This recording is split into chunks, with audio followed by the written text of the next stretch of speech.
ওই যে একটা কথায় আছে না, যে কুত্তা কিন্তু পাছার দিকে হেরে গেলেও মুখের জোর কিন্তু কমে না, সারাক্ষণ কিন্তু ঘেউ ঘেউ ঘেউ ঘেউ করতেই থাকে। শাকিব খানের তুফানের সাথে টেক্কা দেব, শাকিব খানের তুফানের সাথে টেক্কা দেবে বুবলি, শাকিব খানের তুফানের সাথে টেক্কা দেবে রৌশান।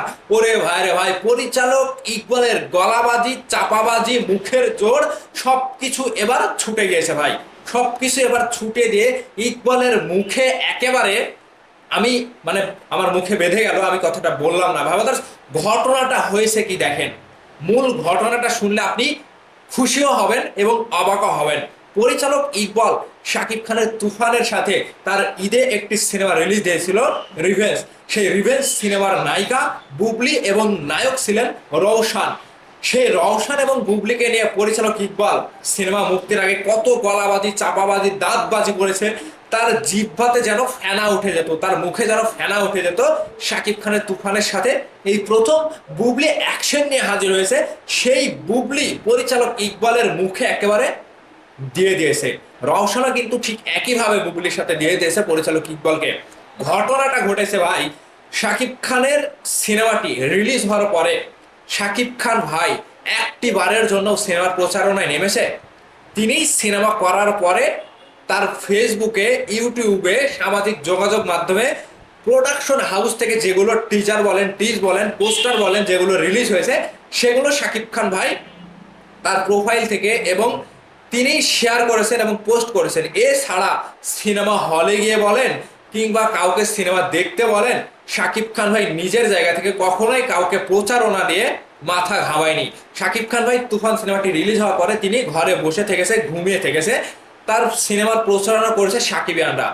এই জায়গা থেকে প্রযোজক পরিচালক ইকবাল যখন রিভেঞ্জ সিনেমাটি নিয়ে শাকিব খানের তুফানের সাথে টেক্কা দেবে বড় বড় কথা বলেছিল, গলাবাজি করে, তুফানের গল্পের জোরে চলবে, রিভেঞ্জের গতিতে চলবে, এরকম গলাবাজি তিনি বুবলিকে এবং রৌশনকে নিয়ে করেছিল। এছাড়া প্রেস মিটিং এ যে গলাবাজিটা করেছিল, যে দালালিটা করেছিল, তার পরবর্তীতে সেই রকমের যে একটা চাপাবাজ পরিচালক ইকবাল পরিচিত হয়েছে এবারে ঈদে, তিনি বুবলিকে নিয়ে যে গলাবাজিটা করেছিল, পরিশেষে কি হয়েছে শোনেন।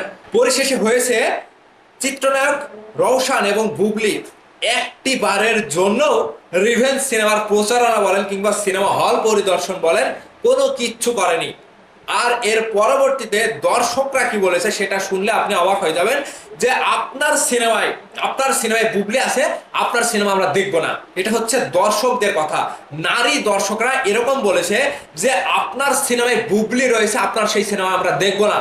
তাহলে পরিচালক ইকবালের চাপাবাজি, গলাবাজি, দাঁতবাজি, গর্ভবতী কথাবার্তাগুলো কোথায় গেল?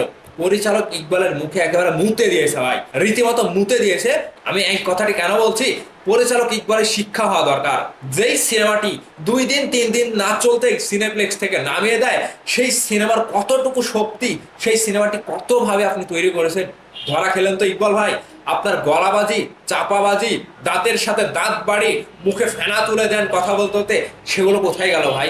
আপনার সিনেমায় যদি এতটুকু ভ্যালু থাকতো, আপনার সিনেমায় যদি এতটুকু শক্তি থাকতো, গল্পের দম যদি এতটুকু থাকতো, তাহলে আপনার সিনেমাটি দেখতো। তুফান সিনেমা কেউ দেখতো না। তো এবারে ঈদে পরিচালক ইকবাল যে শিক্ষাটা পেয়েছে, আমার মনে হয় সারা জীবন তার মনে থাকবে।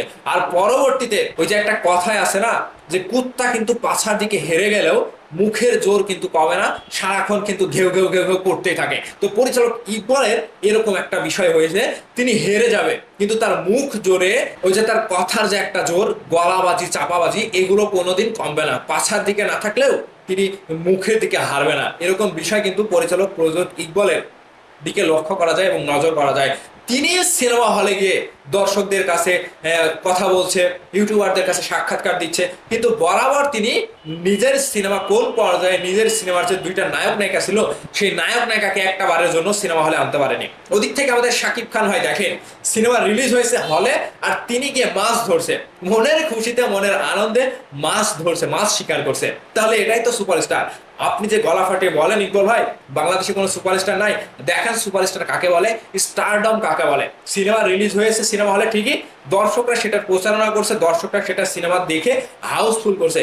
আর অন্যদিকে শাকিব খান ভাইয়ের মাথা ব্যথা নাই, তিনি মাছ ধরে বেড়াচ্ছে। তাহলে প্রযোজক পরিচালকের মুখোশটা যে এবার ফুলে গিয়েছে কিংবা তিনি যে একটা বড় আকারে ধরা খেয়েছে, আমার বিশ্বাস প্রযোজক পরিচালক ইকবাল তিনি যে কয়টা বা মানে যে কয়বার বলেছে যে এই সিনেমা ভালো না হলে আমার সিনেমা বানাইবো না, আমি সিনেমা ছেড়ে চলে যাব।